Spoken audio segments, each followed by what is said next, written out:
अच्छा, चलिए जरा सोचते हैं। एक ऐसा मेहमान जो घर तो आता है पर जाने का नाम ही नहीं लेता। हम सब ने शायद कभी ना कभी ऐसा महसूस किया होगा। आज हम इसी मजेदार सिचुएशन पर बनी एक मशहूर कहानी तुम कब जाओगे अतिथि के जरिए भारतीय मेहमान नवाजी की परंपरा को थोड़ा कुरे देंगे।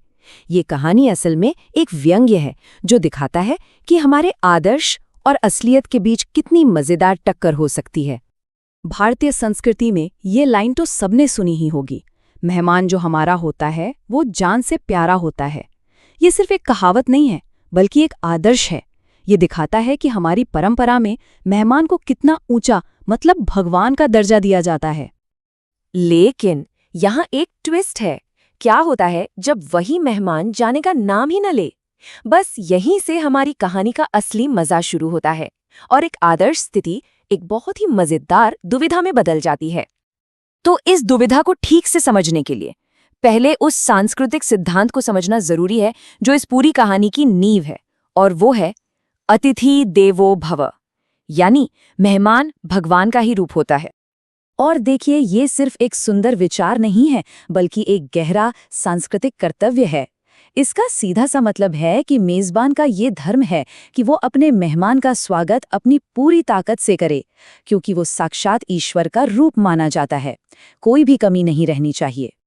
लेकिन हमारी कहानी में ये जो ऊंचा आदर्श है ना, ये एक बहुत ही जमीनी हकीकत से टकराता है। तो चलिए देखते हैं कि जब भगवान रूपी मेहमान घर से जाने का नाम ही नहीं लेता तो होता क्या है। मेजबान का उत्साह कैसे बदलता है वो देखने लायक है। पहले दिन एक शानदार स्वागत होता है, डिनर होता है। दूसरे दिन सिनेमा। लेकिन जैसे जैसे दिन बीतते हैं वही मेहमान नवाजी एक बोझ लगने लगती है। ये टाइमलाइन दिखाती है कि कैसे वो गर्मजोशी धीरे धीरे फ्रस्ट्रेशन में बदल जाती है। तो बाहर से तो सब ठीक ठाक दिख रहा है, लेकिन मेजबान के मन के अंदर क्या चल रहा है, चलिए उसकी इस मजेदार उथल पुथल को देखते हैं, जिससे शायद हम सब कहीं ना कहीं जुड़ पाएं। और ये रहा तनाव का पहला संकेत। मेहमान नवाजी में जो खर्च हो रहा है अब वो डराने लगा है। ये दिखाता है कि आदर्शों पर आर्थिक दबाव कितना भारी पड़ सकता है। बटुए की चिंता शुरू हो गई है। और फिर आती है सोशल थकावट। अब मेहमान से बात करना भी एक काम जैसा लगने लगा है। वो जो शुरुआती गर्मजोशी थी, वो उत्साह सब खत्म। रिश्ते की मिठास फीकी पड़ गई है और बात करने के लिए अब कुछ बचा ही नहीं है। और फिर आता है वो पल जब सब्र का बांध टूट चुका है। मेजबान अब अपने ब्रेकिंग पॉइंट पर पहुंच चुका है। ये लाइन कहानी के व्यंग्य को एकदम उसके चरम पर ले जाती है। और यहाँ मेजबान के नजरिए में पूरा बदलाव दिखता है। जो अतिथि पहले देवता था अब वो राक्षस जैसा लगने लगा है। मतलब आदर्शवाद की यहाँ पूरी तरह से हार हो चुकी है। पर ये सिर्फ एक मेजबान की कहानी नहीं है। ये कहानी हमें मेहमान नवाजी की बदलती परंपरा पर सोचने के लिए मजबूर करती है। तो चलिए देखते हैं कि आज के दौर में इसके क्या मायने हैं। कहानी में एक बहुत गहरा सांस्कृतिक विश्लेषण भी है। ये गांव के खुली और दिल से की जाने वाली मेहमान नवाजी की तुलना शहर की भागदौड़ वाली प्रैक्टिकल जिंदगी से करता है, जहां समय और संसाधन दोनों की ही कमी है।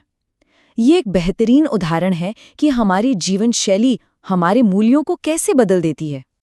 तो ये सवाल हम सबके लिए है। आज के इस फास्ट पेस्ड दुनिया में एक अच्छा मेजबान और एक अच्छा मेहमान होने के नए नियम क्या होने चाहिए?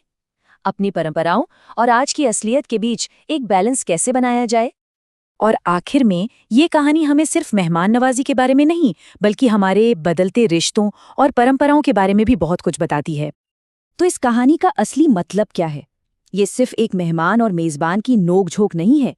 ये इस बात का प्रतीक है कि आज की मॉडर्न जिंदगी का दबाव हमारे पारंपरिक रिश्तों और बंधनों को कैसे बदल रहा है, उन पर कैसे असर डाल रहा है। तो हम आपको इसी एक सवाल के साथ छोड़कर जाते हैं। आज के दौर में संबंधों के संक्रमण का असल में क्या मतलब है? ये सवाल सिर्फ इस कहानी का सार नहीं है, बल्कि ये हमें अपने रिश्तों और परंपराओं के भविष्य के बारे में सोचने के लिए भी उकसाता है।